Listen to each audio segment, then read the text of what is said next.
পুলিশের ব্যারিকেড দেখতে হচ্ছে।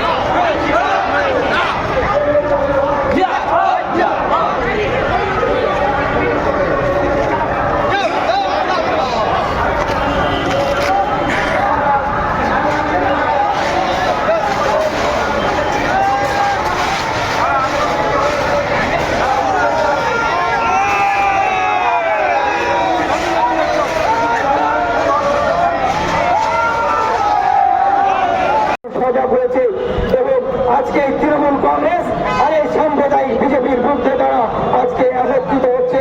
আগামী দিন এর যোগ্য জবাব দেবে। আমরা আপনাদেরকে ধন্যবাদ এবং ভালোবাসা জানিয়ে আপনারা যেভাবে মানুষের জন্য এখানে হাজির হয়েছেন আপনাদের ধন্যবাদ জানিয়ে আমার বক্তব্য শেষ করছি। ইনকিলাব জিন্দাবাদ, ইন্ডিয়ান সেকুলার ফ্রন্ট জিন্দাবাদ, হিন্দু মুসলিম ঐক্য জিন্দাবাদ।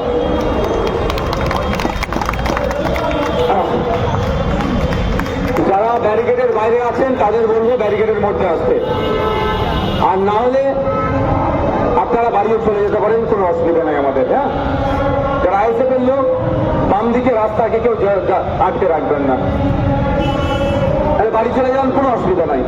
5টা থাকবে, সলিড রাখবো, জল ভারী করে কিচ্ছু লাভ হবে না।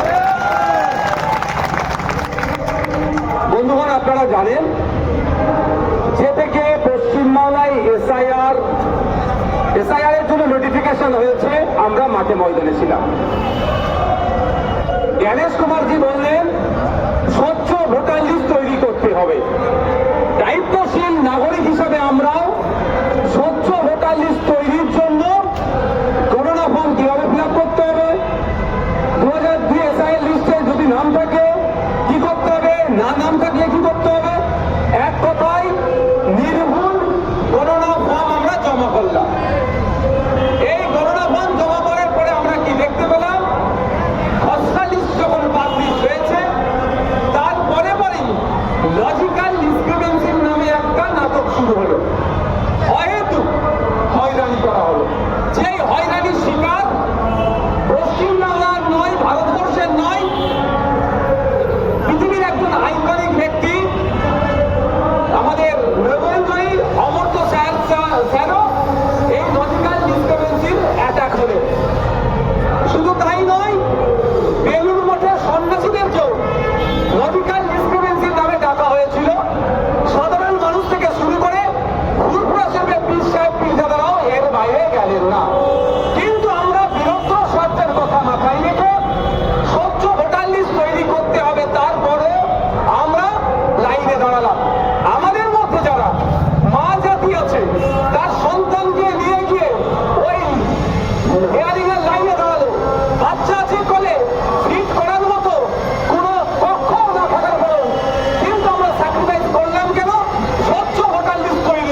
অধিকার বাঁচিয়ে রাখার জন্য।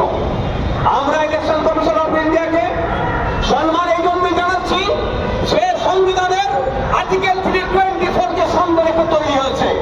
ঠিক একইভাবে ইলেকশন কমিশন অফ ইন্ডিয়াকে মাথায় রাখতে হবে আর্টিকেল 326। আমরা ভারতীয়, আমাদের ভোটাধিকার ক্ষমতা আছে আর্টিকেল 326 এর দ্বারাই। যদি কেড়ে নিতে চাই আমরাও কিন্তু চুপ থাকবো না, গণতান্ত্রিক প্রক্রিয়াতে আমরা জবাব দেব।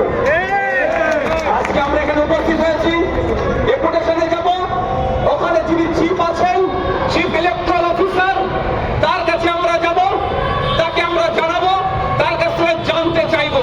কারণ আপনারা জানতে হবে অ্যাকচুয়াল হচ্ছেটা কি। আপনারা গত 2 দিন আগে 3 দিন